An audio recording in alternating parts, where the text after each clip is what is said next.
Olá pessoal, esse é o vídeo 1 de uma série de vídeos que eu pensei em construir com vocês para que sirvam de material complementar à nossa UC Solução de Conflitos e Trabalho com Grupos, né?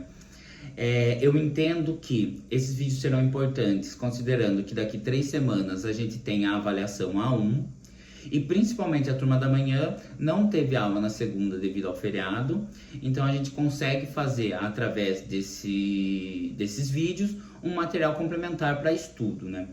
Qual que é o objetivo desse material? A gente conseguir o que a gente trabalhou até agora de base, de construção, de introdução à solução de conflitos, a gente ir rumando para um caminho agora mais prático, mais utilitário desse material. Então, esse primeiro vídeo é um vídeo introdutório, mas os próximos a gente vai colocar e seguir um caminho onde a gente vai discutir técnicas e ferramentas, principalmente, de como o psicólogo pode realizar o manejo enquanto solução de conflitos, né? Para esse primeiro vídeo, eu pensei realmente a gente fazer novamente uma retomada de tudo que a gente vem discutindo, inclusive pensando que dar uma justificativa do que a gente está trazendo até agora, né? Pensei em começar com uma história que remete ao peixe sem cabeça e sem rabo, né? Eu confesso que para mim fazer vídeo é uma coisa muito difícil, porque assim eu gosto do calor da sala, e agora, por exemplo, eu tenho que clicar aqui porque estava acabando a bateria, né? Tem esses contratempos, mas vamos lá, vamos tentar falar aqui pro nada, falar pra telinha o que a gente quer discutir. Como introdução, pensei, não sei se vocês já ouviram a história do peixe, que ele é assado sem a cabeça e sem o rabo, né? E aí chega um dia para essa pessoa, que na verdade tem toda ali já um povoado que cozinha os peixes assim, que usam essa forma de culinária, e pergunta para uma dessas pessoas: nossa, o peixe é excelente, é muito bom, mas eu queria saber por que ele é cozinhado sempre, assado sempre, sem o rabo e sem a cabeça, né? Então, o que a pessoa responde que isso é uma técnica familiar. Na verdade, ela aprendeu com a mãe dela a assar o peixe dessa forma, é a receita de família. Não contente, vão até a mãe dessa pessoa perguntar por que o peixe é assado sem o rabo e sem a cabeça. Ao que a mãe responde que também aprendeu com a mãe dela, que essa é uma receita que está há muito tempo na família, né? Não contente, vão até a avó, dona de uma sabedoria ali já trazida pelos anos da idade, perguntar por que o peixe é assado sem a cabeça e sem o rabo. Qual que é o grande segredo disso, né? E ela falou, porque eu não tinha uma assadeira maior. Então, acho que o que a gente está discutindo é que às vezes a gente leva algumas informações enquanto tradição, e na verdade elas têm uma materialidade, elas têm uma explicação razoável dentro de uma materialidade histórica, né? Por que eu estou falando tudo isso para vocês? Porque eu acho que é nisso que a gente vem trabalhando nas nossas aulas até agora, o que causa certo receio, angústia, confusão quanto o que eu vou colocar na avaliação, sendo que a gente falou de tantas coisas até agora. Mas o que a gente tem feito até agora é um caminho que a gente tem percorrido, principalmente pensando que vocês são turmas do primeiro, segundo e terceiro semestre, então carecem de uma base da psicologia, né? A gente tem desnivelamentos na turma, como toda turma tem, né? Como toda a sociedade tem, então alguns já estão mais avançados, alguns já vêm de outras graduações, outros estão começando agora, uns são mais maduros pensando em idade mesmo, outros são mais novos. Então é necessário que a gente faça um caminho pra gente, porque se eu começo simplesmente trazendo técnicas e ferramentas, vira o peixe sem rabo e sem cabeça. Vocês aprendem como é, mas não questionam como é e por que é assim, né? Então, fazendo uma reconstrução do que a gente trouxe até agora. Primeiro, a gente tem que olhar para o objeto que a psicologia estuda. Qual que é o objeto da psicologia? De acordo com as diferentes abordagens, diferentes vertentes, a gente vai ter diversos objetos. Pode ser o consciente ou inconsciente, pode ser o comportamento, pode ser a análise dos fenômenos psicológicos, pode ter um foco na cognição, nos aspectos cognitivos, mas todos eles têm um objeto comum, que é o ser humano. E a gente precisa ter esse cuidado de olhar o que é o ser humano que a gente está estudando. porque senão a gente pode correr o risco de cair para uma vertente de um ser humano que é biológico apenas. E não é esse o ser humano da psicologia. O ser humano que nasce hoje na Namíbia, numa tribo de povos originários da Namíbia, é o mesmo ser humano, por exemplo, que nasce no Brasil, que nasce em Nova York, que nasceu no século XV numa ilha distante, né? Então, assim, a gente entendeu, o primeiro passo foi entender que esse humano, para além do biológico, não existe humano sem o biológico, a gente não está tirando o biológico. A gente considera o biológico, mas não é onde nós colocamos o foco da nossa lente. Mas esse humano só se constrói enquanto objeto que a gente tem curiosidade de olhar pela psicologia nas suas trocas e nas suas trocas culturais e nas suas relações sociais. Esse humano, então, não nasce humano, nasce com o potencial de tornar-se humano, né? Esse é o nosso primeiro ponto. Entender que se nos formamos e nossa base são as relações sociais e as relações culturais, a gente se estabelece enquanto humano dentro de uma sociedade, dentro de uma cultura.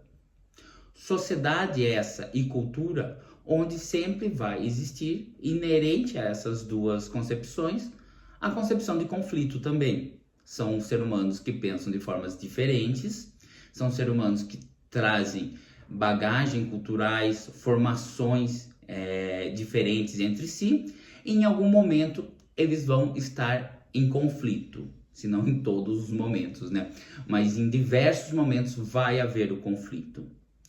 Então, se a gente está trabalhando solução de conflito, outro caminho que a gente já percorreu é definir o que é conflito, né? Então, a gente entende o conflito quando há um dissenso entre duas pessoas ou mais. Aí já há um conflito. Quando duas pessoas ou mais não concordam, não chegam à solução daquilo que elas têm enquanto ideia, enquanto pensamento, enquanto referência de algo. Nisso há o conflito. A ideia que a gente tem que tirar é que o conflito muitas vezes é entendido como algo prejudicial, desnecessário, algo que não deveria acontecer quando a gente pensa, por exemplo, no alcance da paz. Se nós objetivamos a paz, temos que exterminar o conflito. E isso é impossível. Exterminar o conflito é exterminar também as relações sociais. Mas por que a gente vê de outra maneira, sem exterminar o conflito? Lembra, o conflito é dissenso. O que a gente quer com solução de conflito? Chegar num consenso. Mesmo que esse consenso seja o consenso de discordar. Mas a gente chega a um lugar. Por quê? Qual que é o interesse? Isso que a gente debateu também. Então a gente fez toda uma construção de como é a ética, de quais são os códigos morais, quais são os códigos éticos que nos regem e por que há o interesse em solucionar conflitos. E qual que é a resposta? A resposta é que o conflito, se não solucionado de uma forma consensual, muitas vezes tende a escalar para a violência. E aí sim a violência se contrapõe à paz. Outro fator é que, havendo conflito escalando para a violência, a gente pode pôr em risco a própria sociedade, a própria existência da sociedade. Então, a gente passou também, por exemplo, por regimentos como a democracia. Isso a gente não conseguiu discutir em aula, mas foi trazido em texto. Como que a democracia é um movimento que estabelece alguns consensos, que busca estabelecer consenso, para muito além do que a gente entende por voto, né? Democracia muitas vezes é resumida à eleição de representantes a partir do voto, e esse voto que tem valores iguais, e esses representantes devem ter alternância do poder, essa parte política e essa parte eleitoral da democracia. Mas democracia é muito mais que isso. Democracia envolve principalmente a atividade da cidadania. O que é cidadania? É você agir enquanto cidadão, enquanto membro de uma sociedade, membro de uma polis, membro de uma democracia. A gente pode abrir um pouquinho a nossa linha de pensamento, nossas referenciais, né? Mas cidadania é lutar pelo bem coletivo, pelo bem social, pelo bem de todos, não só representando escolhendo representantes a partir do voto, né? O que tem a ver cidadania com solução de conflitos? Porque conflitos se dão em todas as bases da sociedade. Então, é um papel de ser cidadão, de exercer cidadania, é buscar, através de maneiras não violentas, o consenso em diversos conflitos, né?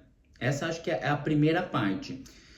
A gente passa também pelo estabelecimento, em 1948, dos direitos humanos. Isso é muito importante quando a gente vai pensar em solução de conflitos. Historicamente, e aqui a gente já discutiu bastante em aula, não é o lugar que eu quero chegar, mas historicamente, da onde vem essa construção da Declaração Universal dos Direitos Humanos da ONU? Então, desde as revoluções, tanto a Revolução Inglesa, a independência nos Estados Unidos, Revolução Francesa, todos são movimentos que toda vez que eles acontecem, de alguma forma busca-se declarar, declarar a gente pode pensar como fazer com que o outro saiba que existem alguns direitos, né? E a gente vai ter isso pós Segunda Guerra Mundial, então frente ao horror do que foi a Segunda Guerra Mundial, frente à possibilidade de extermínio, tanto do genocídio de uma população, como da sociedade estar em risco como um todo, novamente a necessidade de declarar os direitos humanos. A gente vai ver isso pós-ditadura militar no Brasil, onde os direitos humanos foi pro lixo por um bom momento. A gente vai ver isso quando a gente tem a Constituição de 88.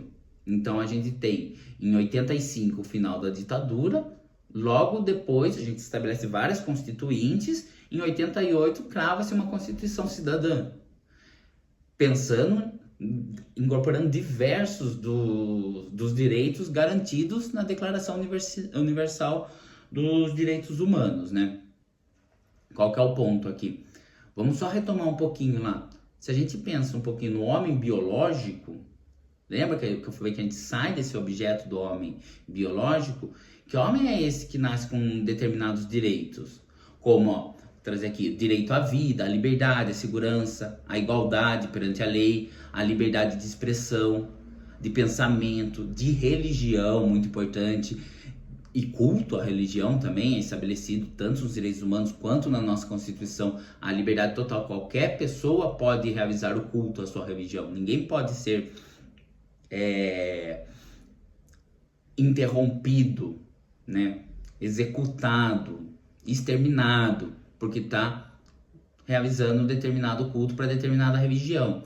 Então a gente tem diversos desses direitos, desses que eu trouxe a gente chama de direitos negativos, no sentido que é onde o Estado não deve intervir na liberdade, não deve intervir no direito à vida, não deve intervir na liberdade de expressão. E a gente tem direitos em que o Estado deve buscar garantia, e sim ele intervém para conseguir construir possibilidades para que as pessoas tenham acesso a esses direitos, como a educação, saúde, trabalho, segurança social, moradia, lazer, muito importante, cultura, né? Então, assim, novamente, o que direitos humanos têm a ver com soluções de conflitos? Tem a ver que, quando a gente tem esses direitos humanos garantidos, a gente tem para onde olhar quando a gente está pensando em como solucionar esses conflitos. Exemplo, a gente vai ter diversos outros vídeos que serão só os exemplos, né? E as ferramentas, e os manejos, e as técnicas, serão bem utilitaristas, mas só trazendo um exemplo agora. Um conflito comum na adolescência, geralmente acontece nas escolas, o bullying. Vamos pensar que esse bullying está acontecendo por uma questão racial. A gente tem ali um aluno negro sofrendo preconceito pela sua cor, pela sua raça. Ou a gente tem uma pessoa indígena sofrendo preconceito, sofrendo bullying por conta da sua origem também. A gente tem um guia, que lugar que eu tomo nessa discussão, como que eu posso pensar esse manejo de conflitos sendo que o psicólogo tem que ser imparcial, o psicólogo tem que partir de uma neutralidade. A gente tem tudo isso, mas a gente tem um rumo, um objetivo que é: nenhuma pessoa deve ser discriminada por sua raça. Nenhuma pessoa deve sofrer preconceito pela cor da sua pele, né? Então a gente tem os direitos humanos, eles nos apontam caminhos para quando a gente estiver pensando em solução de conflitos, a gente conseguir pelo menos separar um pouquinho o joio do trigo, mesmo a gente partindo de uma neutralidade, mesmo a gente tendo que partir também de uma imparcialidade. É imparcial, mas não pode ferir determinados direitos que aquele ser humaninho, que não é biológico, que é psicossocial, estabeleceu para si mesmo para garantir que todos possam existir, minimamente existir, né? Então, acho que esse é o lugar que a gente traz para pensar o conflito. Fazendo novamente uma revisão, a gente tem um humano que se estabelece em sociedade, o conflito, uma vez que escala para violência, coloca em risco essa sociedade. Então, a gente tem que pensar, e já pensamos anteriormente, historicamente, determinadas garantias de direitos para que num conflito, num dissenso entre A e B, algumas linhas a gente não possa transpassar. Essas linhas estão ali constituídas os direitos. Os direitos nos dão um caminho a seguir e um lugar para lutar e se apoiar quando a gente está pensando em solução de conflitos, né? Então, torna-se necessário a gente lutar quando a gente está pensando em solução de conflitos, em melhores manejos com a sociedade, uma sociedade mais organizada, mais pacífica, a gente ter como base direitos humanos, a gente ter como base os processos históricos dos homens, porque às vezes a gente vai trabalhar, por exemplo, com uma questão de gênero. Se eu parto de um lugar sem fazer essa recapitulação histórica, essa busca histórica, esse regressar e ir partindo em partículas mesmo, né? Quando a gente fala de análise, a gente está falando de quebrar em partículas. Essas partículas históricas que a gente vai regressando, a gente para naquele lugar do peixe sem o rabo e sem a cabeça. A gente para que é assim porque é assim. Quando a gente vai trabalhar com o gênero, por exemplo, a gente pode ver determinadas diversas injustiças que foram acontecendo ao longo dos tempos, que fazem com que algumas coisas sejam assim a partir dos processos históricos. E quando eu falo sendo assim, assim de que jeito? Assim do jeito que ofende aos direitos humanos, que é contra uma cultura de paz, que dissemina a violência, que traz propriedades sobre corpos. A gente tem nesse processo histórico toda uma base para que a gente não chegue nesse lugar de não saber que a assadeira era pequena. É isso. A gente olha para isso e busca resolver o conflito de uma maneira coerente com os pontos que estamos trazendo aqui. Direitos humanos garantidos e cultura de paz. Esse primeiro vídeo, gente, é isso, é fazer essa recapitulação e justificativa do por que a gente está estudando tudo isso até agora. Então, se ainda não ficou claro, é porque a gente precisa fazer um resgate histórico para que a gente tenha elementos de base científica para fazer o quê? Vou trazer exatamente para a nossa disciplina. Quando a gente estiver frente a um conflito, que a gente precisa realizar o manejo das diversas formas que a gente vai discutir, através de grupos, através da clínica, através da mediação. Então, para nosso primeiro vídeo, é fazer realmente esse resgate do que a gente falou até agora, para além do resgate, trazer também uma justificativa do porquê que a gente está estudando toda essa construção até agora, para falar de solução de conflitos, para entender que, a partir de agora, a gente vai conhecer ainda mais técnicas e ferramentas quanto ao manejo de solução de conflito. Mas o que a gente trouxe até agora é referencial, histórico, teórico, para que a gente possa, principalmente, frente a um conflito, quando a gente for chamado para resolver um conflito, seja na clínica, seja enquanto psicólogo escolar, seja no manejo do grupo, seja atuando como mediador, das diferentes formas que a gente pode confrontar-se com a resolução de um conflito, a gente consiga fazer o primeiro passo que a gente tem que fazer quando recebe essa demanda: identificar o conflito, fazer o diagnóstico desse conflito. Então, para o nosso vídeo de hoje é só. No próximo vídeo, a gente trabalha como realizar um diagnóstico frente a um conflito. Belezinha, pessoal? Até lá. Obrigado, viu?